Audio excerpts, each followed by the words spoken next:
स्वागत है दोस्तों आप सभी का हमारे इस YouTube channel education portal TSW में, जहां हम आपको कॉम्पिटिटिव एग्जाम्स के लिए एक्सपर्ट्स की मदद से ज्यादा कंटेंट प्रोवाइड करने की कोशिश करेंगे। हमारा मानना है कि कोई एक टीचर हर विषय में एक्सपर्ट नहीं हो सकता है, इसलिए हम आपको हर विषय के अलग अलग एक्सपर्ट्स के द्वारा सटीक जानकारी प्रोवाइड करेंगे। तो चलिए देखते हैं आज के एक्सपर्ट लेक्चर के साथ ये वीडियो। आपको दे रखा है यहाँ पे 9 वर्ष का टाइम है, 8% की रेट है, लेकिन आपको पास टाइम भी है, रेट भी है, प्रिंसिपल नहीं है यहाँ पे। तो प्रिंसिपल निकालना है ना, तो प्रिंसिपल आपको निकालना है। रेट है आपके पास 8 का, टाइम है 9 वर्ष का, बटे में कितना है भाई 100 है। ये आपके पास क्वेश्चन है, ठीक है। यहां तक किसी को कोई दिक्कत नहीं है, यहां तक कोई दिक्कत नहीं। अब देखिए आगे क्या कह रहा है। आगे बोला है कि 800 रुपए का, यहां पे वैल्यू है 800 रुपए की, यहां पे 800 रुपए का, ठीक है। 800 रुपए का टाइम दे रखा है 3 वर्षों में, रेट दे रखा है 9/2 का, ठीक है। रेट कितना है 9/2 का रेट है, 9/2 का रेट है, ठीक है। और टाइम कितने का है 3 वर्ष का। पूरे का बटा कितना होता है भैया 100 होता है। अब यहां पे इसको सॉल्व करेंगे। देखिए 2 जीरो से सबसे पहले तो यहां 2 जीरो ये कट जाएंगे, ठीक है, कट गया। 2 जीरो से 2 जीरो यहां कट गया। अब देखना 2 जीरो से 2 जीरो कट गया। अब मैं यहां पे 2 से कटाऊंगा, यहां पे देखिए 100 भी है, यहां पे भी है। अब यहां पे मैं देखिए कटाता हूं, 8 से 8 कटा देता हूं, ठीक है। मैंने क्या किया 8 से 8 कटा दिया, 8 से 8 कटा दिया। और देखिए 9 से 9 कट जाएगा, 9 से 9 कट जाएगा, और 2 से ये 100 कट जाएगा 50 बार में, कट गया। अब 50 का मल्टीप्लाई क्या होगा 3 से होगा। 50 का ये क्योंकि ये ऊपर है तो मल्टीप्लाई होगा, अगर नीचे होता तो कटता, लेकिन ऊपर है तो मल्टीप्लाई होगा, ठीक है। तो समझ में आया। ऐसा इक्वल टू ये क्या हमारा एक्स बचाना है प्रिंसिपल, प्रिंसिपल को मैंने एक्स मान लिया। अब ये बराबर के इधर है, ये बराबर के हमारे किधर है, इधर है, ठीक है, इधर है हमारे बराबर के। अब बराबर के इधर है तो 50 का मल्टीप्लाई 3 से हो जाएगा, तो कितना हो जाएगा 50 का मल्टीप्लाई 3 से हो जाएगा, ये हो जाएगा आपका 150। अब हमसे क्वेश्चन क्या पूछा गया था, हमसे पूछा 9/2 वार्षिक दर पर होता है, ठीक है। 9/2 वार्षिक दर पर क्या होता है, मूलधन, किस मूलधन का 9 वर्षों में साधारण ब्याज की 8% वार्षिक वही ब्याज होगा जो 800 रुपए का 3 वर्षों में साधारण ब्याज की 9/2% वार्षिक दर पे होता है। यानी कि ये वाली वैल्यू और ये वाली वैल्यू तो दोनों बराबर है, ठीक है। ये वाली वैल्यू और ये वाली वैल्यू दोनों बराबर थी। तो यहां जो प्रिंसिपल है, यहां जो प्रिंसिपल है वो बराबर ही होगा। तो सिंपल इंटरेस्ट हमारा कितना निकल के आया 150 रुपया। ये आपका सही जवाब हो जाएगा सी ऑप्शन। क्लियर सभी को। चलिए अब देखते हैं अगला सवाल। अगला सवाल है 30 लीटर नमक के घोल में 5% नमक है, इस घोल में कितने लीटर पानी और मिलाया जाना चाहिए ताकि परिणामी घोल में नमक की मात्रा 3% हो। देखिए अच्छा सवाल है। यहां पे हमारे पास जो टोटल है मिश्रण वो 30 लीटर का है, जिसमें कि 5% नमक है, ठीक है, 5% नमक है। यानी कि जो हमारे पास 30 लीटर का जो मिश्रण है उसमें क्या है 5% नमक है। फिर पूछा उसने घोल में कितने लीटर पानी और मिलाया जाए। इस 30 लीटर के मिश्रण में कितना पानी और मिलाया जाए नहीं पता, तो हम x मिला लेते हैं। मिलाने से क्या होगा कि जो घोल में नमक की मात्रा है वो 3% हो जाए, ठीक है, 3% हो जाए। तो परसेंट से तो पहले ये परसेंट कट जाएगा, 30 का मल्टीप्लाई 5 से कर दो, 30 पंजे 150 हो जाएगा। लेकिन यहाँ पे पहले कटा के देख लेते हैं, कट जाता तो ठीक है। देखिए यहाँ पे कट जाएगा, 3 से 30 कट जाएगा 10 बार में, 5 का मल्टीप्लाई 10 से कर दो, अब 50 सही है। 30 प्लस x, ठीक है। अब देखिएगा ये प्लस का x, ठीक है। अब ये देखिए माइनस, ये प्लस की वैल्यू 30, ये इधर आके ये 50 तो इधर ही रहेगा, ये प्लस का 30 इधर आके माइनस का 30 हो जाएगा, और इधर क्या है आपका x है ही, ठीक है। 50 में से 30 जाएगा तो 20 बचेगा, यानी कि x की वैल्यू आगे 20। तो कितना मिलाना चाहिए 20 लीटर और मिलाएंगे, पहला ऑप्शन हो जाएगा सही जवाब।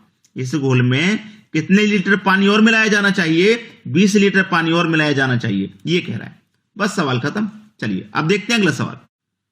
अगला सवाल है 15 और 85 के बीच कितनी प्राकृतिक संख्या हैं जो 7 से विभाजित होती हैं, ठीक है। 15 और 85 के बीच, तो 15 और 85 के बीच में पूछा ना, तो 15 से पहले वाली हैं उनकी हमें कोई जरूरत नहीं है, उन्हें तो हम माइनस कर देंगे। तो माइनस कर देंगे, यानी कि 85 में 7 से डिवाइड करना है, माइनस 15 में भी क्या करना है 7 से डिवाइड, क्योंकि 15 से पहले उन्हें हम माइनस कर देंगे, उसकी कोई जरूरत नहीं है, 15 के बाद वाली की जरूरत है। चलिए 7 से इसमें डिवाइड देते हैं, तो 7 एकम 7 काटेगा, 1 बचेगा 15, 7 दूने का 14, 1 बचेगा नहीं जाएगा बटे में 7, माइनस 7 दूने का 14 कट जाएगा, 1 बचेगा नहीं जाएगा बटे में 7। ठीक है, 7 से 7 ये कैंसिल हो गया। ठीक है भाई, देखिए 1/7 प्लस का 1/7 माइनस का, तो ये प्लस माइनस का कैंसिल हो गया, तो 12 में से माइनस कर देंगे 2, तो कितना बचेगा 10 बचेगा, बस यही आंसर हो गया। ठीक है, आपका आंसर आ गया बी ऑप्शन, बिल्कुल सही। बताइए इस तरीके के प्रश्न को करने में आपको समय लगेगा क्या? बिल्कुल भी समय नहीं लगना चाहिए। अब देखेंगे अगला सवाल। अगला सवाल है, यदि 8 वर्ष की अवधि में अर्जित ब्याज मूलधन के बराबर है तो लागू की गई साधारण ब्याज की दर क्या है? ठीक है, सिंपल इंटरेस्ट बराबर PRT/100 ये फॉर्मूला होता है। ये तो आपको सभी को मालूम होना चाहिए ये फॉर्मूले के बारे में। ठीक है, अब प्रश्न को थोड़ा ध्यान से पढ़ेंगे। यदि 8 वर्ष की अवधि में, समय दे रखा 8 वर्ष का, अर्जित ब्याज मूलधन के बराबर है, यानी कि जो ब्याज है वो मूलधन के बराबर है, यानी कि जितना ब्याज होगा उतना ही मूलधन होगा। जैसे मान लो मूलधन हमारा 100 है, ठीक है, तो ब्याज भी हमारा कितना होगा 100 होगा। अब कोई राशि 100 है, ठीक है, 100 से हमारा ब्याज भी 100 है, भाई 100 भी मूलधन है, ब्याज भी 100 है। इस तरीके का क्वेश्चन है, क्योंकि दोनों बराबर है ना, मूलधन के बराबर है, जो ब्याज है वो मूलधन के बराबर है। तो लागू की गई साधारण ब्याज की दर क्या है, रेट पूछ रहा है। ठीक है, देखिए अब इसमें फॉर्मूले में अगर मैं इसमें रखता हूं तो मैंने सिंपल इंटरेस्ट कितना मान लिया 100 रुपये मान लिया, प्रिंसिपल भी कितना भैया 100 है, रेट पता करना है, टाइम 8 वर्ष का है, बटे में 100 आ जाएगा। 100 से 100 कट गया, 8 से कट जाएगा ये 12.5% का रेट आ गया। ठीक है, रेट आ गया आपका, खत्म सवाल, खत्म। 100 से 100 कट गया, बराबर में कटाइए, 8 से 100 कितनी बार में कटता है, 8 से 100 कटता है 12.5 बार में, तो रेट आपका 12.5% का आ गया, जो कि डी ऑप्शन में, यह बिल्कुल सही जवाब हो गया। चलिए अब देखते हैं अगला सवाल। अगला सवाल है, 8 मशीनें प्रत्येक 2 मिनट में 560 रस के डिब्बे भर सकती हैं। 8 मशीनें प्रत्येक 2 मिनट में 560 रस के डिब्बे भर सकती हैं, तो 20 मशीनों द्वारा 6 मिनट में कितने रस के डिब्बे भरे जा सकते हैं? अच्छा सवाल है कि नहीं? का फॉर्मूला होता है MDH/W। M कितनी मशीनें भैया 8 इंटू 2 मिनट का टाइम ले रही हैं, ठीक है, 2 मिनट का टाइम, बटे में वर्क कितना कर रही है 560। अब देखिए MDH, डी का मतलब दिन नहीं दे रखा, हावर का मतलब मिनट दे रखा है। यहाँ पे जो वैल्यू दे रखी होती है हम वही लेते हैं। ठीक है, जो वैल्यू दी होती है हम उसी को वैल्यू को लेते हैं और कुछ नहीं। ठीक है, ये हमने ले लिया। अब हमसे क्या कह रहा हो कि 20 मशीनों द्वारा 6 मिनट में कितने रस के डिब्बे भरे जा सकते हैं? कितने भैया रस के डिब्बे भरे जा सकते हैं, उसने ये पूछा। आसान है कि नहीं भाई? कटेगा 8 7 56, 1 ये 0 और 2 से 70 कट जाएगा भाई, 2 70 कट जाएगा, 2 एकम 2 70 कट गया 35 बार में। अब देखिए यहां पे कट गया, हमसे जो पूछा है वो है 20 मशीनों 6 मिनट में कितने रस के डिब्बे भर सकती हैं, हमसे ये पूछा है। क्लियर, ये पूछा है। तो देखिए इसके लिए मैं आपको बता दूं, M1 D1 T1 बटा W1 बराबर M2 D2 T2 बटा W2। ये फॉर्मूला लगता है रियल में। बहुत सारे बच्चे इस फॉर्मूले को लगाते हैं, फिर यहीं पे काट पीट करके अटक जाते हैं। वो आपका अटकना मैं आज बिल्कुल खत्म कर दूंगा।